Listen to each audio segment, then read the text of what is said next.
Hello बच्चों, आज करेंगे हम डायरेक्टरेट ऑफ एजुकेशन की वर्कशीट नंबर 20 इंग्लिश की क्लास 6 के बच्चों के लिए। यहाँ अपना नाम, यहाँ अपने टीचर का नाम और ये है 7 तारीख की। Think of some special days in an year when people fly kite, also colour the kite given. क्या करना है? कुछ स्पेशल दिनों के बारे में सोचना है जब लोग काइट मतलब पतंग उड़ाते हैं और इस पतंग में रंग भी भरना है। तो इस पतंग में रंग भरिए और बताइए कब हम काइट पतंग उड़ाते हैं। तो हम पतंग उड़ाते हैं मकर, MAKAR, मकर संक्रांति, SANKRANTI, मकर संक्रांति। तो ये है के, इसे ध्यान से लिखेंगे, संक्रांति। ठीक है, एम, इसे दोबारा लिखती हूँ, MAKAR, मकर संक्रांति। और इसमें रंग भरना ना भूलें। Complete the following sentences with the help of words given in the box below. तो इनको हमें भरना है जो यहाँ पे ब्लैंक्स दिए हैं। अ डैश काइट, तो कैसी काइट? एक नई काइट, अ न्यू काइट। ठीक है, a new kite looks bright, जो एक नई चीज होती है वो कैसी लगती है? बिल्कुल ब्राइट और सुंदर।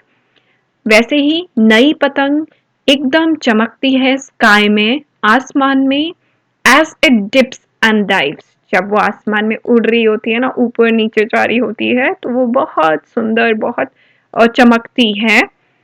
It pulls its strings and flies like a dash on waves. ठीक है, तो अपने स्ट्रिंग्स को पुल करती है और फ्लाई करती है कैसे? Like a dash on waves. Waves के ऊपर क्या आता है? जैसे लहरों पे कौन चलता है, जहाज चलती है, उसी तरीके से।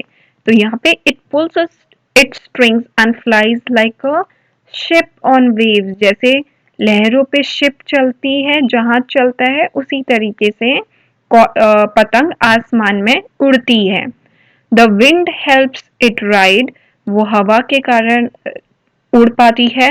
एंड रीच द मैक्सिमम, और सबसे ऊपर हाइट, ऊंची हाइट तक पहुंच पाती है। Height in the sky, the kite rest at the top in the sky when the wind falls. ठीक है, जैसे ही क्या होता है, तो यहाँ पे हमने लिख दिया विंड, WIND, विंड। ठीक है, WIND, wind.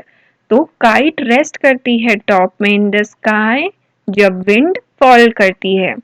You wind the dash of the kite, किसको? स्ट्रिंग को, काइट की जो ये स्ट्रिंग है, डोरी है, string of the kite. You wind the string of the kite when it slacks, wind, sorry, ये विंड नहीं है, ये वाइंड है। यहाँ पे इसे कहेंगे वाइंड। तो जो उसकी डोरी होती है, हम क्या करते हैं, जब वो लूज होने लगती है, ढीली होने लगती है उड़ाते समय, तो हम उसे थोड़ा क्या करते हैं, वाइंड अप कर देते हैं। और व्हेन अ न्यू विंड, जैसे ही नई हवा ब्लो करती है, when a new wind blows, दोबारा से हवा चलने लगती है, यू अनवाइंड इट अगेन, तो आप डोरी को थोड़ा थोड़ा फिर ढील देने लगते हैं। ठीक है, the new wind fills the wings of the kite with air, फिर जो नई हवा चलती है वो काइट में क्या भर देती है? हवा भर देती है, टू गो अप अगेन, ऊपर जाने के लिए।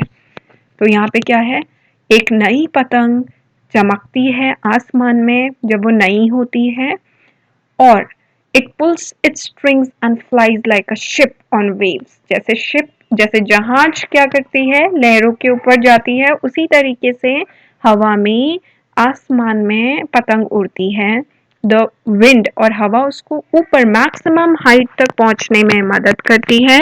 द काइट रेस्ट, काइट ऊपर रेस्ट करती है at the top in the sky when the wind falls. जैसे ही हवा कम होने लगती है तो क्या होता है, पतंग ऊपर जाना बंद कर देती है, एक जगह आराम करने लगती है। तो फिर आप क्या करते हो, यू वाइंड द स्ट्रिंग, फिर आप क्या करते हो, जितनी आपकी वो एक्स्ट्रा डोरी होती है उसको थोड़ा टाइट करने लगते हो, और जैसे ही दोबारा नई हवा चलती है अपनी डोरी को थोड़ी ढील देने लगते हो, और फिर आपकी पतंग दोबारा से हवा में उड़ने लगती है। Match the words from the poem in column A to their meanings in column B. Crest, crest का मतलब है जो ऊपर सबसे हाईएस्ट पॉइंट आ जाता है। यह है रेगडोर, रेगडोर है अग्लियर।